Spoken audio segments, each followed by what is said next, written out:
Boa noite, Ferreiros! Sejam muito bem-vindos à série Forjando Resultados, a série que alta performance não é mais uma opção, é a única opção. Meu nome é Vinícius Antônio, você está no primeiro cenário temático do Brasil e a conversa de hoje, acredite em mim, vai fazer com que os seus resultados eles cresçam no nível assim gigantesco, desde que você não só escute isso que vai ser falado aqui hoje, mas que você leve para sua vida de forma prática. E antes de mais nada, antes de eu apresentar o nosso convidado de hoje, eu vou pedir para que você se inscreva no canal, toque no sininho, compartilhe esse vídeo, né, Renatinho? Compartilhe, ative as notificações, porque essa é a maneira mais genuína de você retribuir esse conteúdo que a gente prepara com tanto carinho aqui para você, tá bom? E eu queria dar as boas-vindas a você, nosso convidado, Jacob Petri. Falei certo ou não? Tá certíssimo. Jacob Petri, Vinícius, mentor, filósofo. Como que eu te defino melhor? Como é que eu posso te apresentar melhor? Como é que você Jacob. gosta? Jacob.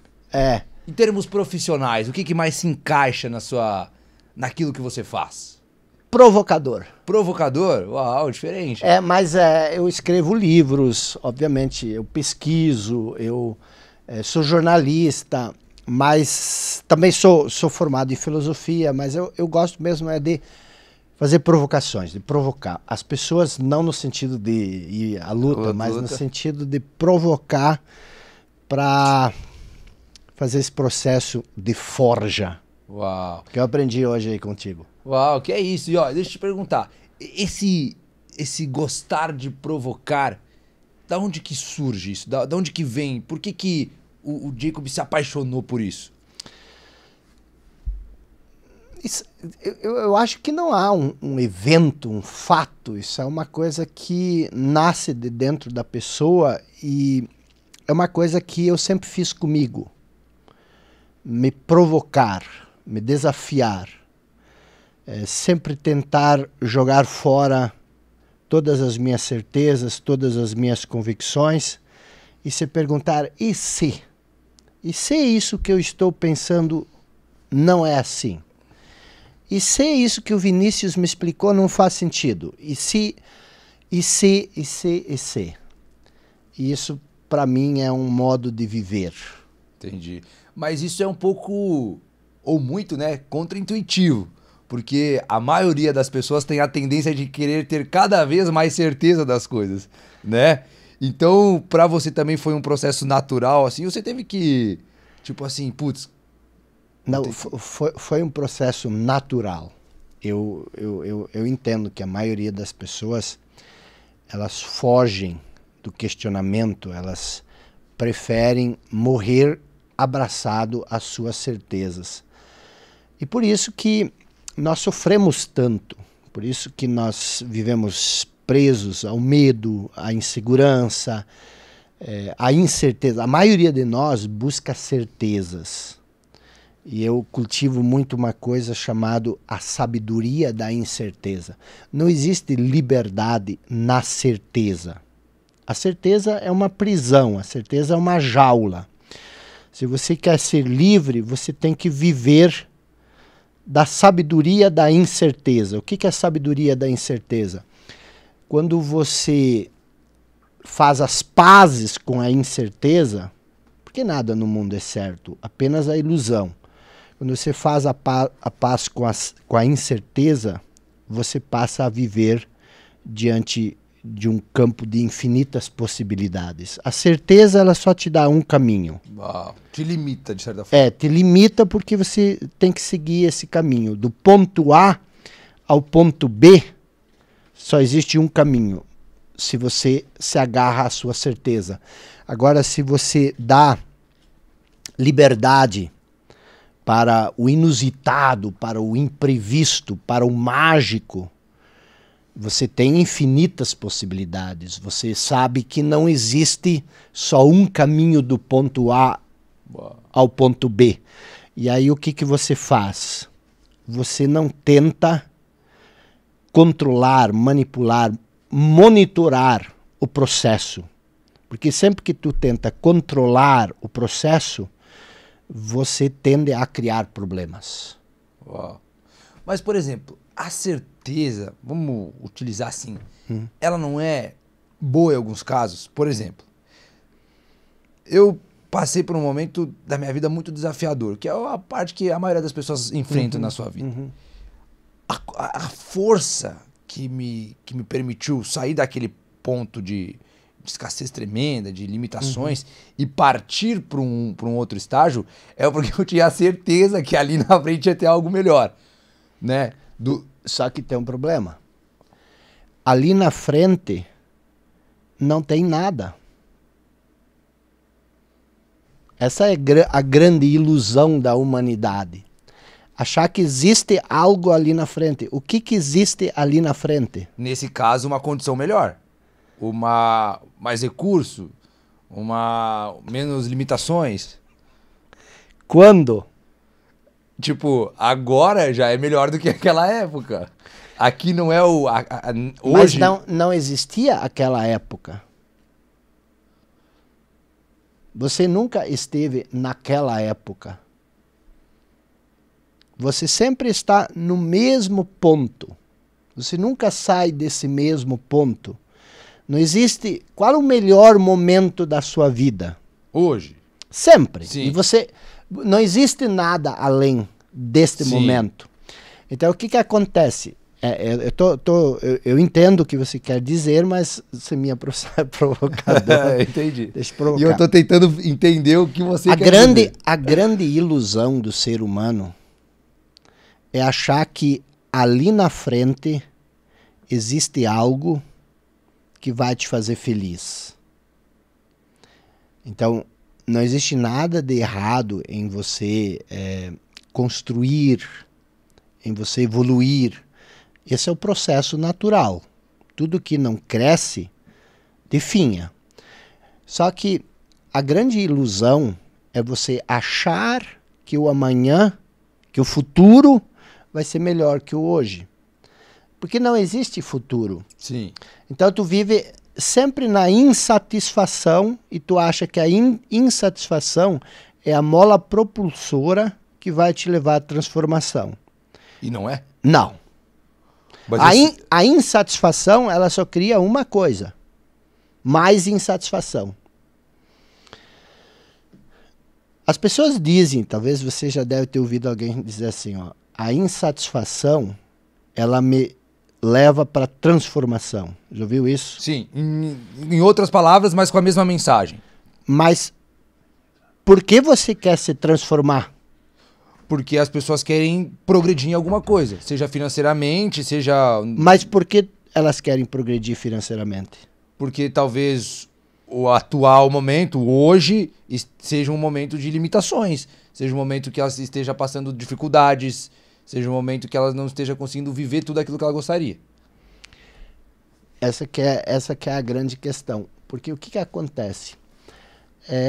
Se você acha que a insatisfação cria transformação, o que você realmente pretende com a transformação? É satisfação. Sim. Então a insatisfação, ela vai te levar a uma mudança que vai trazer satisfação. E o que vai acontecer quando você estiver satisfeito? Vai parar. Ou você tem que criar uma nova insatisfação. Qual que é o processo? O processo é o seguinte, o que cria é evidente que as pessoas podem mudar a sua realidade, criar resultados novos, tendo como força motriz a insatisfação. Mas a insatisfação, ela só cria mais insatisfação, por quê? Porque se você tem um objetivo, vamos supor, teu objetivo é comprar uma BMW. Tá. Ok, a insatisfação de você andar a pé, por exemplo. Andar a pé vai fazer com que você compre a BMW. Tá. Só que quando você tem a BMW, ou você para, e aí quando você para, você fica insatisfeito porque você estagna, ou você cria um novo objetivo. Um novo grau de insatisfação. Novo grau de insatisfação. Então, inevitavelmente, a insatisfação só pode te levar a mais insatisfação. Eu entendi. processo contrário. O que leva à transformação, o que deveria levar as pessoas à transformação, o motor, a força motriz, deveria ser o entusiasmo e não a insatisfação. Quando você diz entusiasmo, o que isso de forma prática significa o entusiasmo? A palavra entusiasmo, ela diz o seguinte: você tem Deus dentro de si. A palavra entusiasmo significa isso. Significa exatamente isso. Deus dentro de si, tá. Deus dentro de si. Agora, o que significa ter Deus dentro de si? Todos nós temos dentro de nós uma centelha divina, ou uma força vital. Se você não gosta desse termo, às vezes as pessoas não gostam, mas todos nós temos dentro de nós uma força vital que quer se manifestar. Sim. É como aquilo que Jesus dizia, a fé do grão de mostarda. Ele disse, se você tiver fé, a fé do grão de mostarda. Qual é a fé do grão de mostarda? É essa força vital. Você deixa ela conduzir a sua vida. E não a insatisfação. A insatisfação significa o seguinte: isso que eu tenho não é o suficiente para eu ser feliz. Eu preciso algo a mais para ser feliz. Sim. Então você sempre está buscando a felicidade no que está fora de você. E nada do que está fora de você pode te fazer feliz por muito tempo. Então, no momento que você diz, eu tive a certeza de que se eu fizesse isso, eu criaria resultados mais significativos, talvez você não refletiu o suficiente sobre isso ainda, porque o que você talvez verdadeiramente sentiu é esse fogo interior. Eu preciso dar vazão a isso. Eu tenho uma semente dentro de mim que quer germinar. Eu preciso permitir que isso germine. Isso é uma certeza boa de se ter. Entendeu? Então, e o nome disso não é insatisfação. Não, a insatisfação significa o seguinte. Esse sentimento de querer fazer mais não é insatisfação, tá? O meu dia de hoje não é bom. Eu não posso ser grato, eu não posso ser feliz, eu não posso estar em paz, eu não posso amar. Por quê? Porque eu ainda não tenho isso que me falta. Então o problema não está em querer fazer mais. O problema está em querer fazer mais pelo motivo errado.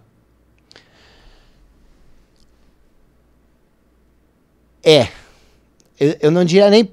Eu acho que é pelo motivo errado. Se for pela insatisfação, não é algo benéfico, pelo que eu entendi. Mas se for porque você quer dar vazão àquela força que você tem dentro de você...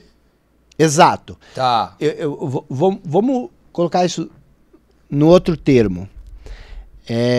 Se você busca fazer as coisas porque você acredita que aquilo que você faz vai aumentar o seu senso de importância pessoal, eu chamo isso de falso eu. Você acha que se você tiver, que é lindo ter uma BMW, estou falando da BMW aqui porque eu vi o copo aqui, mas é lindo ter uma BMW, é muito melhor dirigir uma BMW do que você dirigir um Fusqueta velho caindo aos pedaços. Sim.